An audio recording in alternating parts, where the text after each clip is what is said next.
Šis ir tāds mēbeļu kopšanas līdzeklis ar vasku, kā jau mēs te redzam, te ir visādi putekļi un mušas te ir bijušas. Un tad viņš noņem netīrumus un uzreiz ir ievasko. Liela telpa vienkārši, tie putekļi jau nenosēžās te nekur, visu laiku viņi ir gaisā. Es domāju, ka jā, tas būtu prātīgi viņu ik pa laikam uzpucēt. Bet es domāju, ka tas tiek darīts, jo tādā stāvoklī, kāda viņa ir šobrīd, tas tiešām ir prieks ir strādāt. Te kāds par viņu rūpējas ļoti labi. Antra zvanīja, man liekas, ka viņa bija atradusi internetā, Google ierakstījusi Liepājas restaurācijas centrs, un tad viņa tā arī zvanīja un prasīja, vai jūs arī ērģeles restaurējat. Uz ko man, protams, bija pārsteigums, un es... 3 sekundes domāju un pateicu jā? 3 sekundes domāju un teicu, protams, ka mēs restaurējam arī ērģeles. Nē, es protams, prasīju, kas par ērģelēm, un tad, kad mēs izrunājām to jautājumu par to, ka tās ir mazas, skaistas kabineta ērģelītes, tad, protams, ka, apskatot ērģeles uz vietas, bija skaidrs, ka tas darbs ir izdarāms.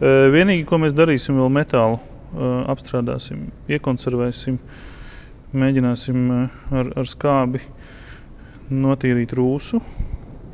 Skatīsimies, vai rūsa ir uznākusi virs krāsas, kā parasti rūsa to dara, vai tā krāsa jau ir nost. Rūsas ietekmē nodrupusi. Mēs vienojāmies, ka mēs nepārkrāsosim. Šim modelim šeit ir kniedis, līdz ar to tā metāla noņemšana un nomaiņa prasītu te visas tos klaviatūras izjaukšanu.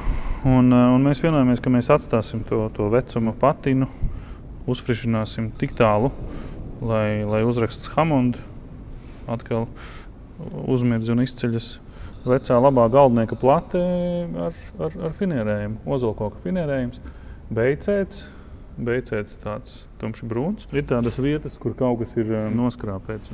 Tad tur, kur ir noskrāpēts, tur es uzlieku bišķīt to tumšo un samazgāju viņu tā kopā.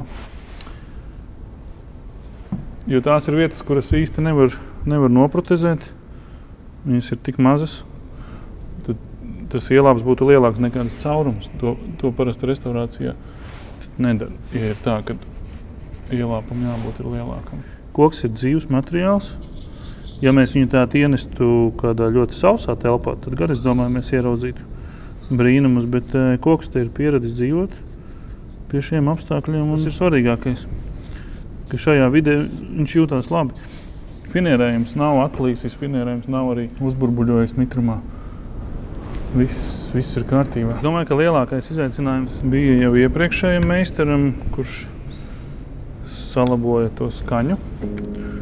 Es saprotu, ka tur bija daudz trūkstošo detaļu. Un šeit lielākais izaicinājums varbūt ir tas, ko mēs tagad darām.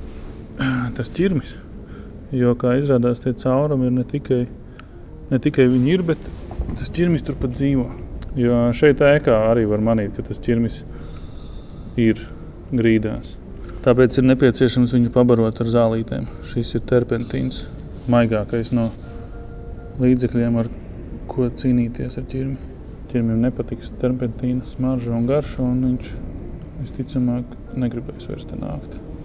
Mitrums viņam patīk, un sauss koks, protams, viņam patīk, bet viņam nepatīk arī pārāk silti apstākļi.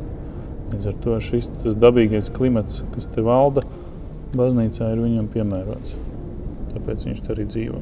Sols ir oriģināls, bet solam ir viena neoriģināla detaļa pielikta klāt. Šīs aizmugures panelis.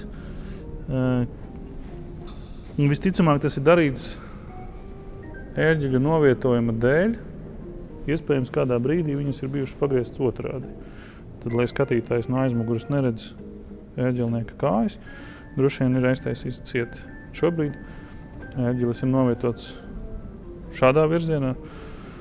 Tad es domāju, ka to neoriģinālo detaļu mēs ņemsim nost. Tas ir parasts mēbeļu kartons arī ar beici nokrāsots. Izskatās ļoti autentisks, bet nav. Tas panelis, kas ir priekšā, tas gan ir oriģināls. Tas, varētu teikt, pat bija lielākais defekts.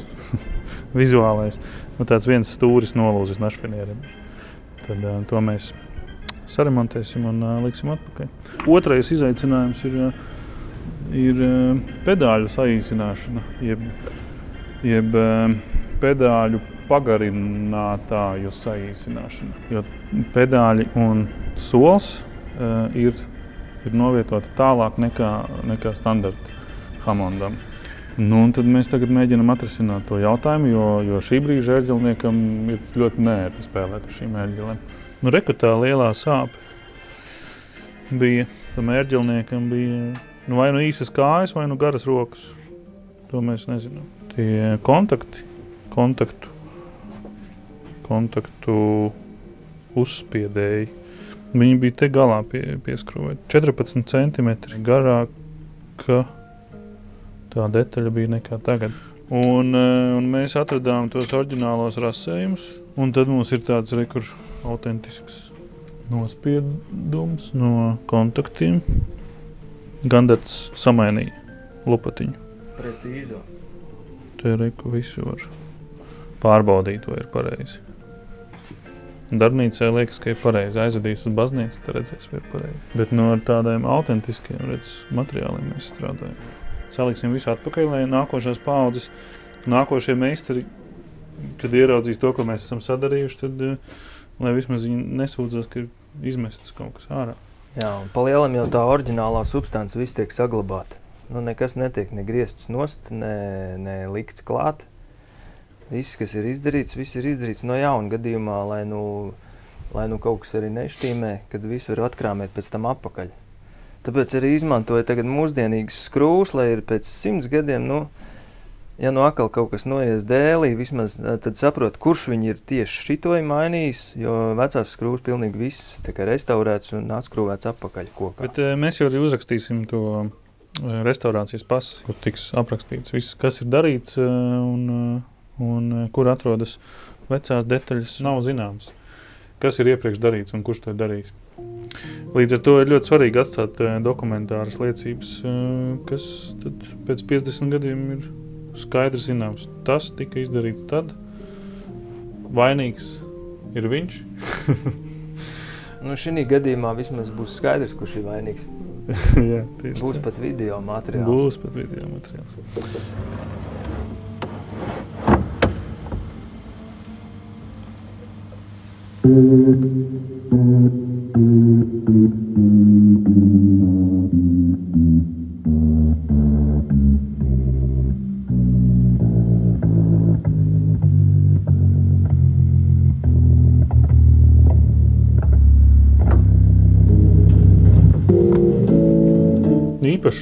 Īpašs darbiņš, īpašā vietā. Nu, īpašs sērģelis arī. Tas ir Ulmaņa dāvinājums, tas ir viens, otrkārt viņas ir vefā, vai nu komplektēts, vai daļai arī izgatavots. Tas, man liekas, ir īpašs tomēr gadījums.